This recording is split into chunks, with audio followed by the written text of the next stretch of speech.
Ini kita nih, lu kali ya, yang udah tua, makanan lu kagak sehat, Le. Iyalah. Tempe mendoan. Bener. Gua udah tua dah. Kolesterol tinggi. Lu masih muda. Olahraga kagak. Lu yang Jadi, masih muda. Kita nih memang orang Indonesia nih hidupnya nggak sehat, Le. Nah, ini ada data baru lagi nih. Apaan? Masyarakat Indonesia ini menempati urutan ketiga kalau nggak salah di dunia tuh. Dan yang agak menonjol yang tadinya kaitannya dengan jantung, sekarang itu kematiannya itu, kesehatan itu dari sisi diabetes.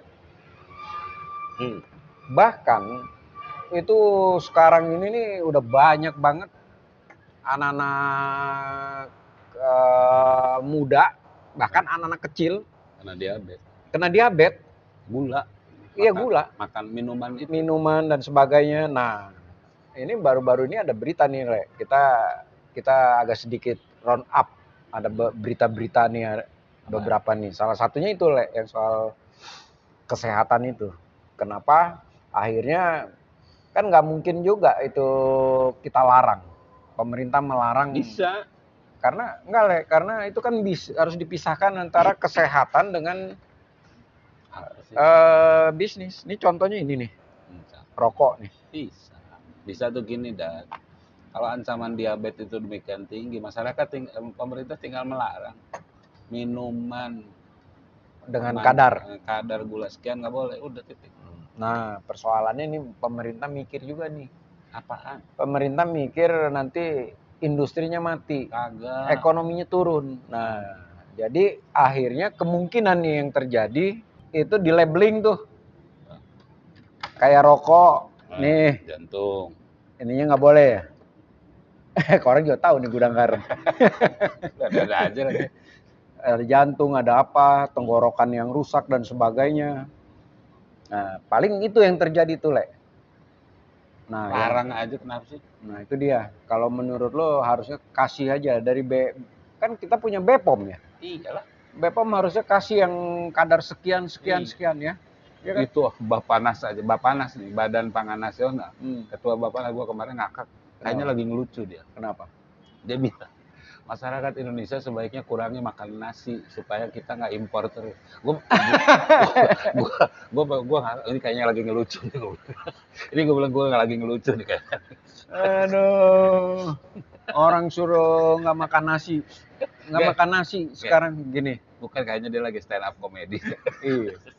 Orang dia nggak pernah miskin kayaknya. Orang miskin lah.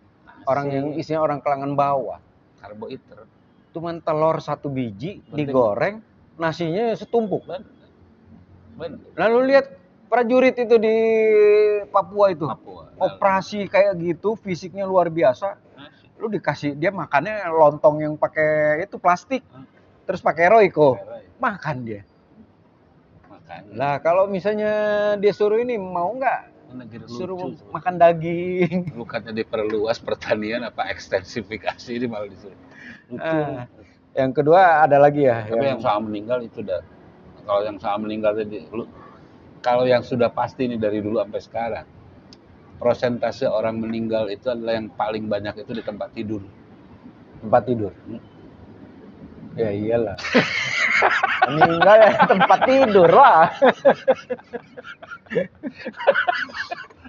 Tapi oke, itu berita yang agak menarik ya, karena soal budaya juga kan. Anak-anak sekarang itu yang orang tuanya nggak ngerti, anak kecil udah dikasih dibebasin makan apapun yang manis-manis. Ujungnya gitu, gula. Terus anak remaja sekarang mana-mana kopi ini, kopi kemasan yang manisnya luar biasa. Pokoknya kita serba manis lah. Belum nasi juga kan, karbo.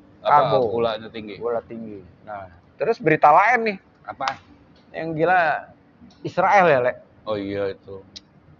Ismail Hani. Gila itu. Israel Sinting. Ini. Tapi belum ada klaim dari Israel ya? Ya nggak akan lah. Hah? Ya nggak akan. Ya tapi kan saya bertanggung jawab gitu, nggak apa-apa.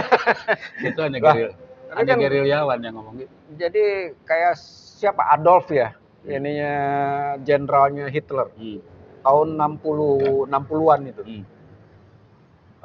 Dia pernah ditangkap juga oleh Amerika, terus tiba-tiba lepas, terus habis gitu dia pindah ke Argentina, ganti nama jadi Clement, dan Israel tahu, dia melancarkan operasi, diculik tuh Le, dibawa ke Israel, Bunuh di Israel. digantung. Tapi Israel itu kalau operasi di luar negeri dari dulu, pakar senjata Hamas di Tunisia tuh 2016 kalau nggak salah, bunuh di Tunisia. Tunisia. 2006, 2008 ahli Nuklir. senjata juga Hamas di Malaysia. Oh, di Malaysia, ya betul. Jadi dia tidak segan loh ngebunuh memang di luar. Mossad itu di dunia terkenal kan, yang selalu sukses operasi-operasi intelijennya. Termasuk kan yang dulu yang agak ini, lu inget yang istilah trauma Stockholm? Oh, Yang istilahnya sandera akhirnya jatuh cinta sama ya. Jatuh cinta sama penculiknya atau penyanderanya. Nah, inget kan tahun berapa tuh? 73 ya? Yang tentang atlet Israel di Munich, Jerman. Dibunuh oleh PLO. Pro PLO. Terus mereka melancarkan operasi dendam tuh. Dibunuh di satu-satu di berbagai negara itu oleh Hamas. Sukses lagi itu. Yang gua ngeri, Haniyeh ini memicu ketegangan di Teluk kan. Ya. Dan itu melibatkan banyak negara. Karena kan sebelum Haniyeh ini meninggal, sebelum dibunuh, itu ada perdamaian Fatah dan Hamas yang diinisiasi oleh Cina. Bunuh di Iran pula. Ya. Iran akan membalas dengan cara yang sangat menyakitkan. Ya. Hamas ngomong perang terbuka. Nah, perang terbuka ini yang gua ngeri. Karena perang terbuka itu bisa terjadi dimanapun, termasuk di Indonesia. Ya. Ke Indonesia apa hubungan Le? Segala kepentingan Israel yang ada di Indonesia itu bisa terancam. Ya. Terancam serangan. Ya. Kan zaman dulu ada bom mobil segala macam. Ya, intinya bahwa ini akan memunculkan ketegangan baru di Timur Tengah ya. Plus, kalau buat gue yang real itu adalah harga minyak naik. Betul. Dan intinya kalau Timur Tengah itu meledak, biasanya itu nggak akan pendek, panjang. Nah, yang lebih menarik lagi juga ini kan Iran juga merasa malu nih. Pasti balas dendam. Karena dikecam juga oleh sekutu-sekutunya atau negara-negara yang pro Palestina. Proksi dia pasti. Karena dianggap tidak bisa mengamankan. Nggak bisa lindungin. Dan ini di rumah ya. Di rudal dari udara. Gila emang ini. Sinting Israel. Kayak gitu. Yang gua tuh itu eskalasi harga minyak naik. Nah itu kan Indonesia jadi net importer kan. Impor minyak. Berarti kan harga BBM naik. Itu real kalau gua. Iya. Dan itu pasti berdampak kepada ekonomi kan. Apalagi perang Rusia Ukraina belum selesai. Rusia udah ngancem kan, mengutuk keras. Tapi kalau perang tuh gue gini deh, kalau perang gue agak tenang lah ya. Kenapa? Presiden Prabowo kan dari tentara, pasti dia udah mikirin tuh. Iya. Agak tenang gue kalau di situ. Ya. Cuma gue yang nggak tenang tuh itu BBM naik. Ya. Gue tidak hanya soal BBM, tapi memang ekonomi juga ya. Kan indikator-indikator kita kan walaupun ya minimal ya dari penerimaan negara yang turun, pajak. Yang kedua itu kemarin baru terungkap tuh selama Jokowi ini surat utang kita, utang negara, obligasi. Itu luar biasa itu. Beban negara. Jadi ya, tapi itu itu roundup berita kan. Dan ada lagi yang gede lagi apa ya Le ya? Yang gede lagi belakangan ini nih. Itu sidang PK Sakatatal. Oh, Sakatatal. Itu kita nunggu deg-degan juga tuh, Dad. Itu kalau Sakatatal menang, itu kayak drama Korea nih. Menurut gua akan menang. Menang ya? Menang. Kenapa? Karena menghadirkannya nih menarik nih. Bukti-bukti yang dihadirkannya yang agak keras ya. Iya. Jadi dan kebetulan salah satu kuasa hukumnya juga yang mewakili kuasa hukum para terpidana tuh. 7 terpidana itu. Iya. Kata Tatal tidak saling mengenal. Ya, Dede dipanggil. Terus Aep ya. Aep, terus Deddy Mulyadi. Menang loh. Kalau menang itu gelinding tuh. Jadi, menurut gua menang. Jadi kita seperti kita bilang kemarin kan, iya. Kita meyakini bahwa ini blunder nih semuanya, jadi backfire nih ke polisi kan. Ibtu Rudiana, kepada kepolisian lah ya. Dan hakim. Betul. Iya kan? Ya, jadi ini kita, penegak hukum kena semua tuh. Ya, kita tunggu aja. Dedek kemarin udah diperiksa kan di PK. Kan keluarganya Ibtu Rudiana ngomong kan, selama belum ada keputusan hakim, keluarga masih meyakini ini karena pembunuhan.